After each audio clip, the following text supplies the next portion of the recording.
تاریخ میں ملتا ہے کہ ایک دن یہ ہوا تھا کہ ابو جہل کو صفا کے قریب رسول اللہ کے سامنے آیا اور اس نے نازیبہ الفاظ کہے، آپ کی شان میں گستاخی کی. رسول اللہ نے اس وقت ابو جہل کو جواب نہیں دیا. ایک کنیز بھی اس واقعے کی گواہ تھی. تھوڑی دیر بعد حضرت حمزہ شکار کیا کرتے تھے اور وہ شکار پر گئے ہوئے تھے، لہذا حضرت حمزہ جب واپس آئے مکہ میں تو حضرت حمزہ کا معمول یہ تھا کہ شکار سے واپسی پر وہ کعبے کا طواف کرتے تھے اور اس کے بعد قریش کے یہاں جاتے تھے اور ان سے گفتگو کرتے تھے. تو قریش حضرت حمزہ کی شجاعت کے باعث جو ہے نا بڑا ان کا ویسے احترام کرتے تھے اور ان کا رعب اور دبدبا تھا. تو حضرت حمزہ اپنے معمول کے مطابق جب پہنچے شکار کرنے کے بعد اور انہیں طواف کیا اور اس کے بعد وہ تشریف لائے قریش والوں کے درمیان، تو ایک کنیز، وہی کنیز ان کے قریب آئی اور کہا آپ یہاں موجود نہیں تھے کہ آپ دیکھتے کہ ابو جہل نے محمد کے ساتھ کیا کیا صلی اللہ علیہ وآلہ وسلم. اور اس وقت حضرت حمزہ جلال کے عالم میں اٹھے اور ابو جہل کے قریب پہنچے جو مسجد الحرام میں بیٹھا ہوا تھا، لوگوں سے بات کر رہا تھا. اور حضرت حمزہ نے اس وقت ابھی تک اعلان اسلام نہیں کیا تھا، اس وقت یاد رکھیے گا، یہ میں اعلان اسلام کا واقعہ سنا رہا ہوں آپ کو. اپنی کمان ان کے سر پر ماری، ابو جہل جیسے بڑے سردار کے سب کے سامنے. شدید زخمی ہوا ابو جہل اور حضرت حمزہ نے کہا کہ تو اتنی جرأت رکھتا ہے کہ میرے بھتیجے محمد پر سب کرتا ہے صلی اللہ علیہ وآلہ وسلم. کیا تو یہ نہیں جانتا؟ یہ پہلا موقع تھا کہ حضرت حمزہ اپنے دین کا اعلان فرما رہے تھے اس وقت. کیا تو نہیں جانتا کہ میں محمد کے دین پر ہوں؟ تو جو میں وہی کہتا ہوں کہ جو محمد کہہ رہے ہیں، یعنی اب اگر کچھ بگاڑ سکتے ہو تو میرا بگاڑ کے دکھاؤ. جو محمد نے کہا میں بھی وہی کہہ رہا ہوں. سبحان اللہ، سبحان اللہ. کیا اولی عظمت جناب حمزہ علیہ السلام. صلوات اللہم صلی علی محمد وعلی محمد محمد. اور اس وقت حضرت حمزہ نے اعلان اسلام فرمایا. اور یہ بھی ایک لطیف بات ہے کہ حضرت حمزہ کے اعلان اسلام کے کچھ ہی دن میں حضرت ابو ذر نے بھی اعلان اسلام فرما دیا، قبول اسلام کیا انہوں نے. تو یہ ساتھ ساتھ ہے. اچھا، پھر روایت یہ بھی ہے کہ مشرکین نے رسول اللہ کے سر پر اونٹنی کی بچہ دانی پھینکی، نعوذ باللہ. تو اس وقت پھر حضرت حمزہ بڑے غضبناک ہوئے اور ان کی غیرت جو ہے اعلان اسلام کا سبب بنی. لہذا ایک بہت لطیف حدیث ہے یہاں پر کہ ویسے غصے کے عالم میں کوئی فیصلہ کرنا اچھا نہیں سمجھا گیا. حدیث آپ کے ذہن میں ہے اور آپ نے علماء کی تقاریر سنی ہے کہ غصے کے عالم میں کوئی ڈیسیشن نہ لو.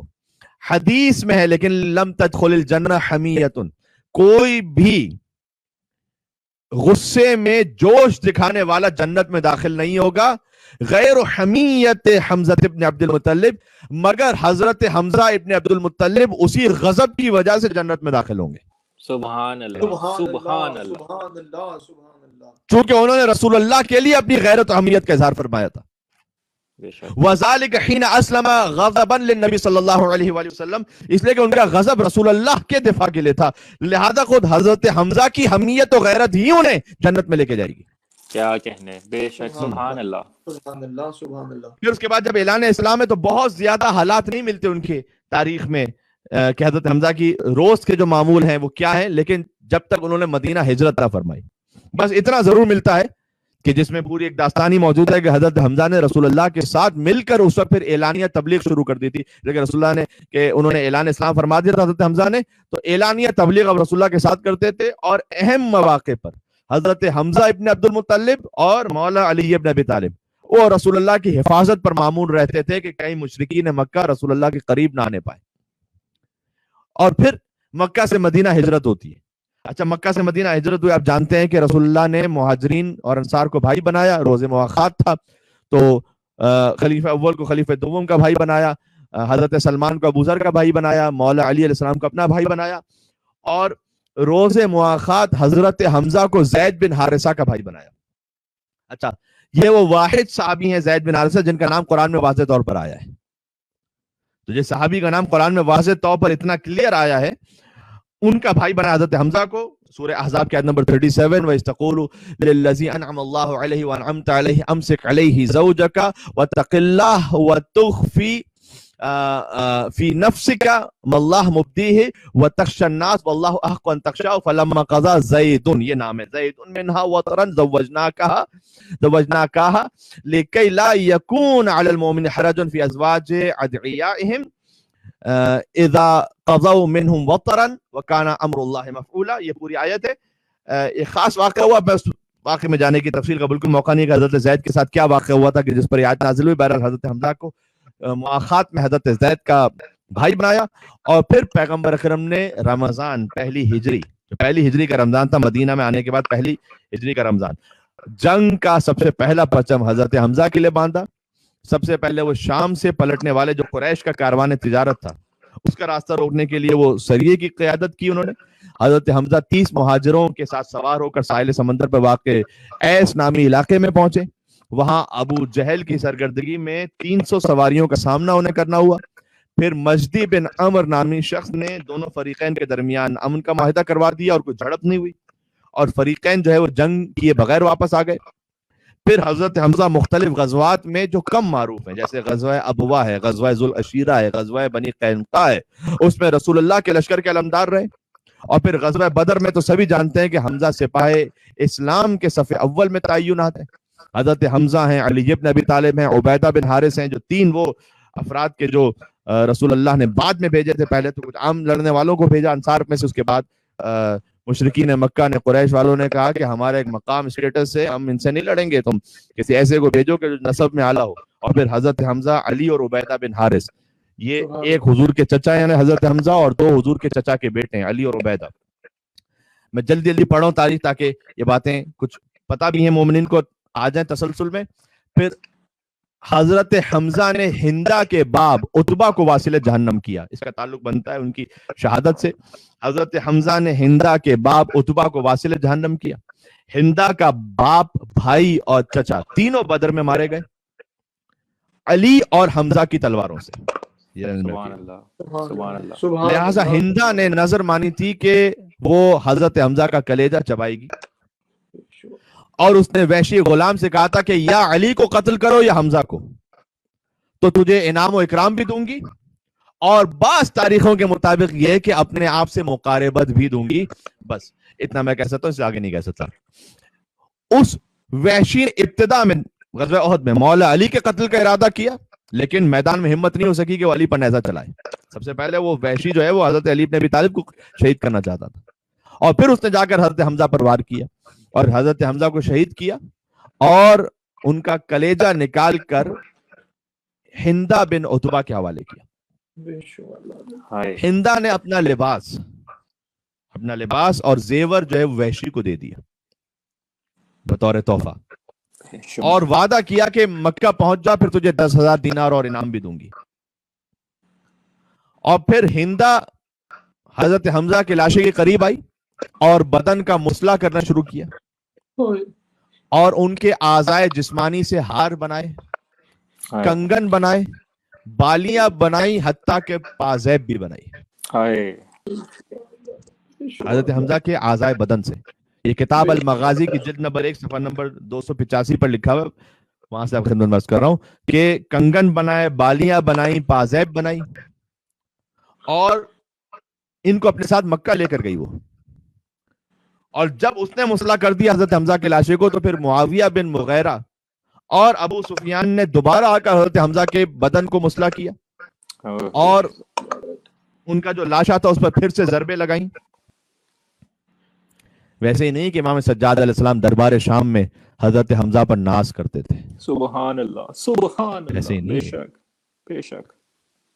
امام سجاد دربار شام میں کہتے ہیں کہ فضلنا، اللہ سبحانہ و تعالیٰ نے ہمیں فضیلت عطا کی ہمارے خانوادے کو بأن النبی المختار محمدن منا، محمد مصطفیٰ صلی اللہ علیہ وسلم نبی مختار ہم میں سے، ومن صدیق اکبر علی بن ابی طالب ہم میں سے، ومن الطیار جعفر طیار ہم میں سے، ومن اسد اللہ، اور اللہ کے شعر و اسد و رسول ہی اور رسول اللہ کے شعر حضرت حمزہ ہم میں سے. ان ہستیوں کے ساتھ رسول اللہ، مولا علی، جعفر طیار کے ساتھ حضرت حمزہ کا نام لیا امام سجاد علیہ السلام نے دربار یزید میں اور یاد کیا. سبحان اللہ، سبحان اللہ. اور پھر حضرت حمزہ احد کے پہلے شہید ہیں کہ جن کی نماز جنازہ رسول اللہ نے پڑھائی. اور بعد ازاں پھر کیا ہوا کہ شہداء کو باری باری لایا گیا تو حضرت حمزہ پر تو ایک الگ سے نماز جنازہ پڑھی. پھر ہر شہید کے لاشے کو حمزہ کے قریب رکھا جاتا تھا اور رسول اللہ ان شہداء کے ساتھ حضرت حمزہ کی نماز جنازہ بار بار پڑھتے تھے. سبحان اللہ سبحان اللہ، کیا اللہ اکبر. یعنی تاریخ میں لکھا ہوا ہے کہ 70 مرتبہ حضرت حمزہ کی نماز جنازہ پڑھی گئی مستقل طور پر اور دیگر شہداء کے ساتھ ملا کر. سبحان اللہ. 70 مرتبہ جس شہید پر رسول اللہ نے نماز جنازہ پڑھی وہ حضرت حمزہ ہے. واہ. سبحان اللہ. سبحان اللہ. مشرکین نے ان کے بدن کو رہنا کر دیا تھا، لہذا حضرت صفیہ جو حضور کی پھوپھی ہیں اور حضرت حمزہ کی خواہر ہیں، بڑے حالات ملتے ہیں. سید الشہداء چونکہ لقب بھی ہے نا، امام حسین لاش ابا عبداللہ الحسین بھی پامال ہوا تھا، لاش حضرت حمزہ بھی مسلح ہوا تھا، چاک چاک ہوا تھا. حضرت حمزہ کی لاشوں پر ان کی بہن آئی. یہ حضرت صفیہ وہی ہیں کہ جن کی قبر جنت البقیع میں ہے اور وہ مسمار ہے. حضرت صفیہ جو کپڑا لائی تھیں اس کپڑے میں حضرت حمزہ کو دفن کیا گیا. یعنی یہاں پر بہن کو کم از کم اتنی مہلت مل گئی کہ کفن دے دیں اپنے بھائی کو.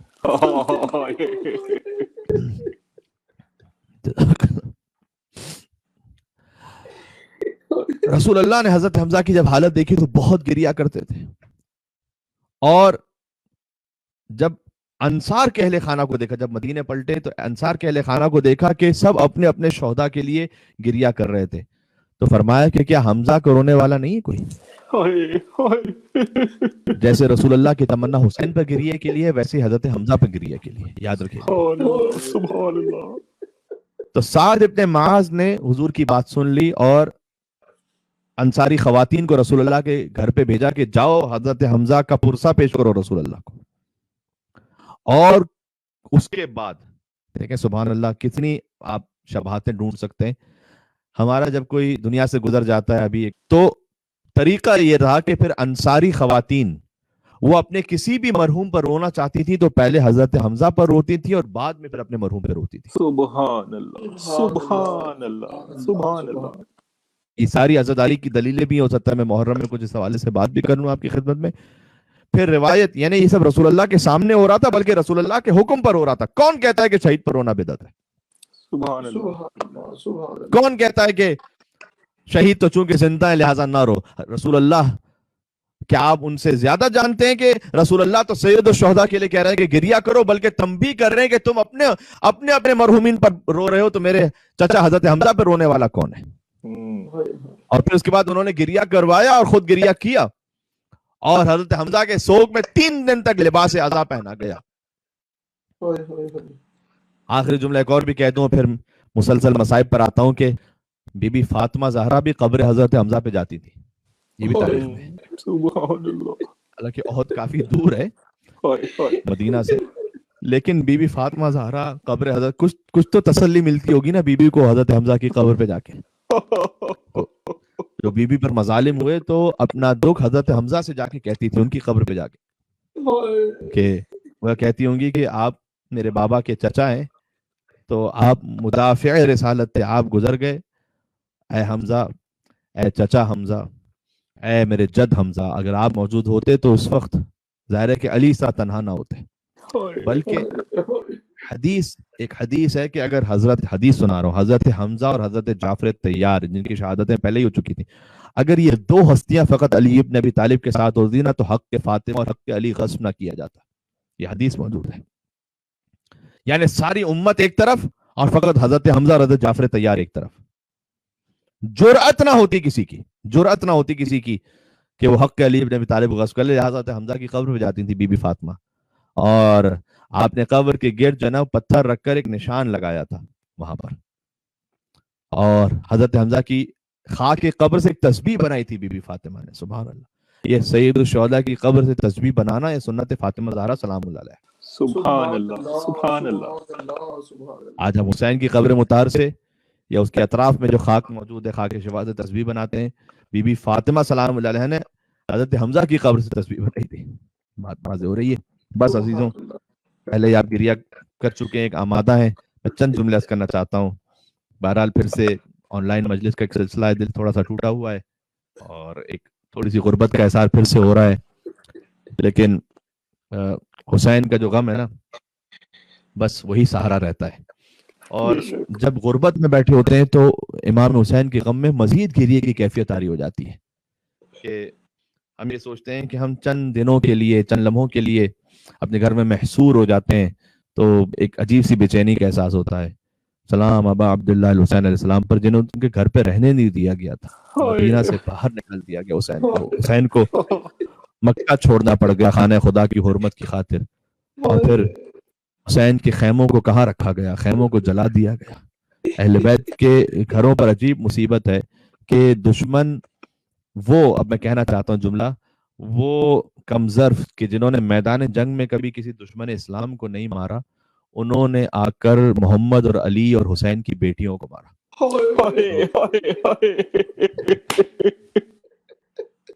کبھی محمد کی بیٹی فاطمہ زہرا کو مارا، کبھی علی کی بیٹی زینب کبریٰ پر تازیانے مارے، اور کبھی حسین کی دختر سکینہ کو مارے، کو تماچے مارے. بس عزیزوں، حضرت حمزہ سید الشہداء کا لاشا جب مسلح ہو چکا تھا تو آخر جملہ عرض کرتا ہوں کہ ان کی بہن، انہیں خبر ہوئی کہ میرے بھائی کو قتل کر دیا گیا. میں نے علماء سے، خطبہ سے جو جملہ سنا آپ کی خدمت میں عرض کرتا ہوں. تو حضرت صفیہ پہنچی، اور چونکہ احد کافی دور ہے مدینہ سے، تو انہوں نے کہا کہ میں اپنے بھائی کا آخری دیدار کروں گی. ایسے واقعات بڑے دردناک ہوتے ہیں. میں نے سنا تھا کہ ایران عراق جنگ کے دوران جب ایک شہید کا لاشا آیا تھا تو بہرحال ایک خاتون تھی، اپنے بہن تھی، اپنے بھائی کا لاشا دیکھنا چاہتی تھی. وہ بار بار آگے بڑھتی تھی لیکن اس کو لاشا دکھاتے نہیں تھے. تو کسی نے کہا کہ اس کو لاشا دکھا دو، کیا فرق پڑتا ہے، ایک بہن ہے، آخر وقت میں اپنے بھائی کا ایک لاشا دیکھ لے گی. کہا نہیں، اس کے بھائی کی لاش پر سر موجود نہیں ہے، اس لیے ہم نہیں دکھا سکتے. یہ احترام ہے خار کا. سلام خواہر حسین ابن علی، بی بی زینب سلام اللہ علیہ، آپ پر ہمارے ہزاروں سلام ہو. جو کسی بہن نے نہیں دیکھا مصائب کا منظر، وہ حسین کی بہن سیدہ زینب بنت فاطمہ زہرا سلام اللہ علیہ نے دیکھا. حضرت صفیہ آ رہی تھی تو حضور نے کہا کچھ لوگوں سے کہ روک لو، حضرت صفیہ کو روک لو، یعنی اپنی پھوپھی کے لیے وہ کہہ رہے تھے، حضرت حمزہ کی خواہر کے لیے، کہ وہ نہ دیکھنے پائیں بھائی کا لاشا. تو وہ قریب آتی گئیں، قریب آتی گئیں. تو جب وہ بہت قریب آ گئیں اور حضور کہتے تھے کہ کوئی چادر ہے وہاں پر، اب بھرے میدان میں چادر کہاں سے ملتی کہ حضرت حمزہ کے لاشے پر ڈال دی جائے. تو میں نے اپنے استاد محترم سے جملہ سنا کہ جب حضرت صفیہ بہت قریب آ گئی نا حمزہ ابن عبد المطلب کے لاشے پر، تو حضور نے فوراً اپنی ابا اتاری اور حضرت حمزہ کے لاشے پہ ڈال دی تاکہ بہن کی نگاہ بھائی کے لاشے میں نہ پڑنے پائے. اس لیے کہ جگر چاک ہو چکا تھا، لاش مسلح ہو چکی تھی، لاش پر بہت ساری ضربیں تھیں، نیزوں سے، تلواروں سے حضرت حمزہ پر بعد میں بھی وار کر کے ان کا لاشا کٹا ہوا تھا. لہذا حضور نہیں چاہتے تھے کہ کسی بہن کی نگاہ بھائی کے ایسے لاشے پر پڑے. تو وہ بہت قریب پہنچ گئی تو حضور نے فوراً سے اپنی ابا اتاری اور حضرت حمزہ کے لاشے پہ ڈال دی اور حضور نے محفوظ کر لیا کہ حضرت صفیہ براہ راست حضرت حمزہ کے لاشے کو نہ دیکھیں. اور پھر حضرت صفیہ اپنے ساتھ ایک کپڑا لائی تھی، اسی کپڑے ہی کا کفن بنا کر حضور نے حضرت حمزہ کو دیا.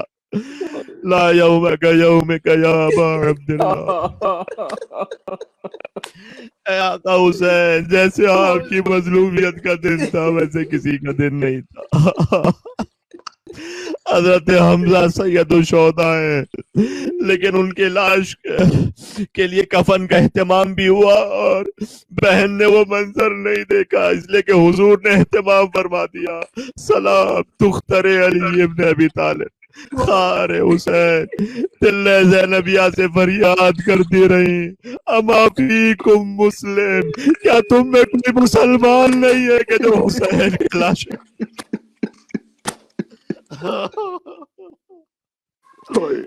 بی بی زینب سلام اللہ علیہ بار بار لکھا ہوا ہے مقتل میں، کبھی خیمے سے آتی تھی، خیمے کے در پہ جاتی تھی، کبھی دوڑ کے جاتی تھی تلہ زینبیہ اس پہاڑی پر، پھر واپس آتی تھی، پھر آتی، یعنی گویا بی بی خیام کی حفاظت بھی بی بی کے ذمہ تھی اور بھائی کے لاشے کو بھی دیکھنا تھا. لہذا ایک منزل وہ آئی کہ امام حسین نے جب سر حسین کٹ رہا تھا، بی بی دیکھ رہی تھی، امام حسین نے اپنی نگاہوں سے اشارہ کیا کہ بہن ارجعی الی الفستاد، بہن اب آپ خیام میں چلی جائیے، اس لیے کہ اب جو منظر ہوگا وہ آپ سے نہ دیکھا جائے. اس لیے کہ شمر جالس علی صدر، شمر حسین کے سینے پر بیٹھ گیا۔ ایک بہن کیسے دیکھتی ایک قاتل ہے جو میرے بھائی کے سینے پر ہے، اس نے داڑھی کو پکڑا ہوا ہے اور کن خنجر سے حسین کو ذبح کر رہا تھا۔ بی بی زینب حکم امام سے خیمے کی طرف پلٹی، لیکن صدائیں گونج رہی تھی الا قد قتل الحسین بکربلا، الا قد ذبح الحسین بکربلا۔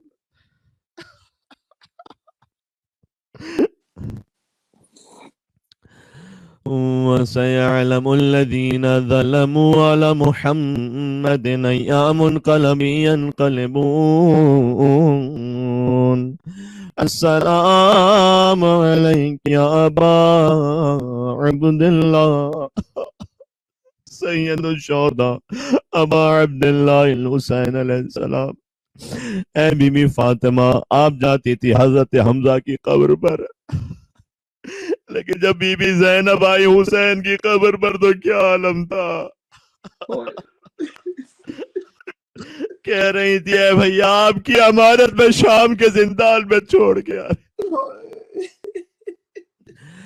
السلام علی الحسین وعلی علی ابن الحسین وعلى أولاد الحسين وعلى أصحاب الحسين۔ پروردگار اس ذکر کو قبول فرما لے، کوئی غم نہ عطا فرما سوائے غم ابا عبداللہ الحسین علیہ السلام کے، حاجات پوری فرما، مولا کے ظہور میں تعجیل فرما۔ اور اس وقت لاک ڈاؤن کے پھر سے حالات ہیں، مومنین کے لیے خیر و عافیت عطا فرما، رزق میں وسعت عطا فرما، اور حضرت حجت کے ظہور پر نور میں تعجیل فرما۔ ربنا تقبل منا انك انت السميع العليم بجاء محمد وآلہ الطیبین الطاہرین، اللهم صل علی محمد وآل محمد وعجل فرجہ۔